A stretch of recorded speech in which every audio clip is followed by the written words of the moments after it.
Hello friends, if you're a part of the family, welcome back. If you're new here, thank you so much for stopping by. We're continuing our study in the book of Ephesians, and what we're doing is just, we're starting chapter 1 and just going through it verse by verse, just focusing on a few verses at a time and really squeezing out just all that goodness and all that amazing wisdom and knowledge from the Lord. If you're interested, go to my playlist, and there's a playlist titled Ephesians, and there you're going to see an intro video and also tons more from chapter 1. On the last video, we stopped at verse 17, so we're going to pick it up and we're going to do verse 18, 19, and 20. Okay, so let me go ahead and just read it. And we are starting off this section, kind of verse 15. We started the section where it says Thanksgiving and prayer. And it is Paul, after going through a depth and just so much knowledge about what the gospel is, who God is, who Christ is. Now he goes into this section, like I said, about thanksgiving and prayer. And he is praying for the Ephesians and letting them know that he's praying for them, but why he's praying and what he's praying for them to the Lord. Okay, so I'll start at 15 because that's where the section starts that we're going through, and then we'll focus on 18, 19, and 20. So it says, "For this reason, because I have heard of your faith in the Lord Jesus and your love toward all the saints, I do not cease to give thanks for you, remembering you in my prayers, that the God of our Lord Jesus Christ, the Father of glory, may give you the spirit of wisdom and of revelation in the knowledge of him." Verse 18. "Having the eyes of your heart enlightened, that you may know what is the hope to which he has called you, and what are the riches of his glorious inheritance in the saints, and what is the immeasurable greatness of his power towards us who believe, according to the working of his great might, that he worked in Christ when he raised him from the dead and seated him at his right hand in the heavenly places." This is such a beautiful prayer. Like, if you ever pray for me, pray these things over me. Like, it is just so amazing that his prayers are just not superficial, like, Lord be with them, bring them closer to you, amen. It's like, look at the theology that we can see in his prayer. And even though this letter is not for us, right? It was written specifically for the Ephesians in a specific time by Paul.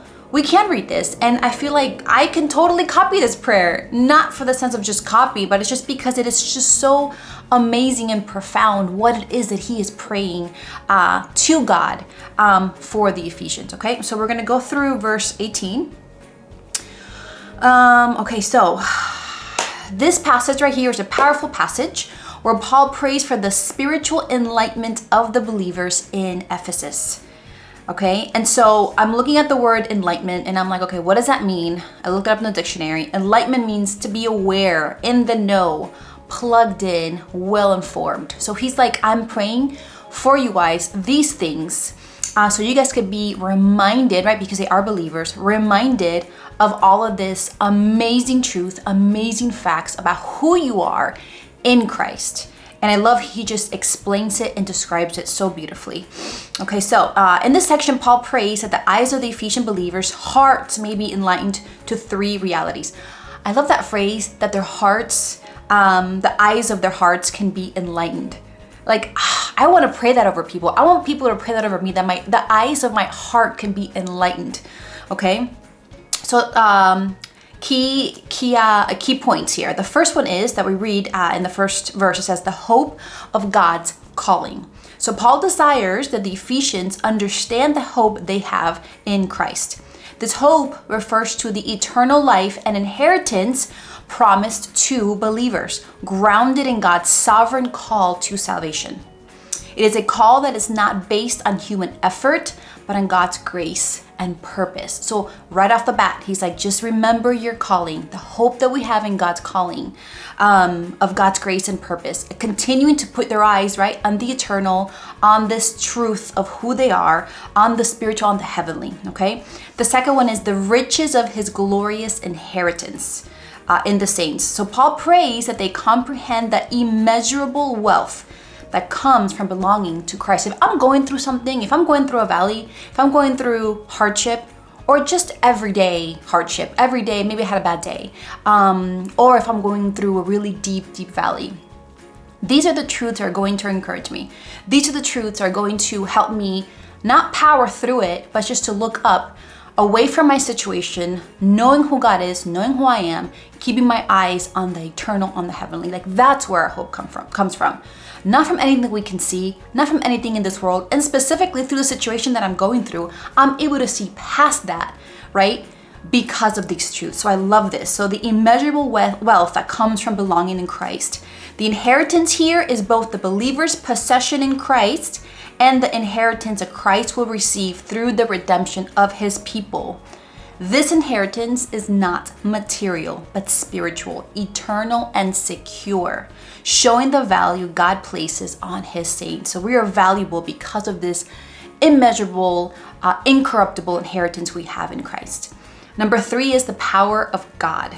So finally, Paul highlights the surpassing greatness of God's power that works in believers. He draws attention to the same power that raised Jesus Christ from the dead and exalted him to the right hand of the Father. I'm going to the book of Romans, and Romans 8 talks about this, like this, the Spirit of Christ who resurrected him from the dead lives in us. That is what we have. That's the power of God in us to help us through the good times, bad times, etc. This is a power that is available to all believers, enabling them to live in accordance with God's will and experience victory over sin. So again, if I'm struggling through sin, if I'm going through a valley, this is where I am gonna grab my hope that is secure, that is going to help me through what I'm going through. So these verses emphasize doctrines of grace and election. The hope and inheritance believers have are rooted in God's sovereign choice, and the power of God in the resurrection of Christ serves as a sign of the divine efficiency at work in the lives of those who are united to him by faith. The resurrection of Christ in particular is central to the Christian hope and serves as a guarantee of the believer's future resurrection. So if I'm going through something, I'm keeping my eyes on the eternal, on the future that is secure for me, like I said. The power that raised Christ from the dead is also seen the power that sustains and empowers the believer's sanctification process. So ultimately, Paul's prayer points believers not to their own strength or achievements, but to the incredible power of God that ensures their salvation and the fullness of the promise of God. So pretty much the gospel, right? So that is the answer to all of our problems, so all of our issues, answers to anything that we're going to be going through. So again, key points: hope in God's calling, right? The believers assured that their salvation is not uncertain, but a guaranteed promise from God. God's rich inheritance, the believers should find their greatest joy in the spiritual blessings in Christ, rather than their temporarily earthly gains.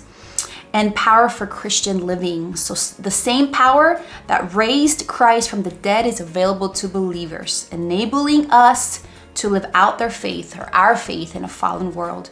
So again, the prayer calls us to focus on God's eternal work in us rather than temporary circumstances, no matter how hard they are. It reminds us that our lives are anchored in the power of God, and that it is the ultimate assurance we have in this life and in the next. So this is just those 3 verses.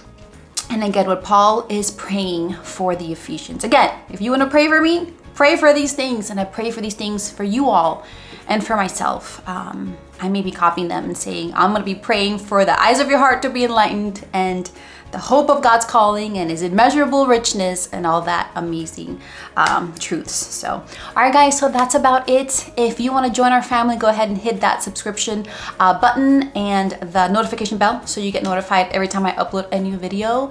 If you're on social media, then go ahead and follow me on Instagram. I post a lot more content there. My everyday life, kids, husband, what I eat, Christian encouragement, theology, music, a little bit of everything. But if you do need prayer, go ahead and hit me up, either write in the comments below or contact me via email or private message me in social media. All right, guys, till next time, love you all. Bye.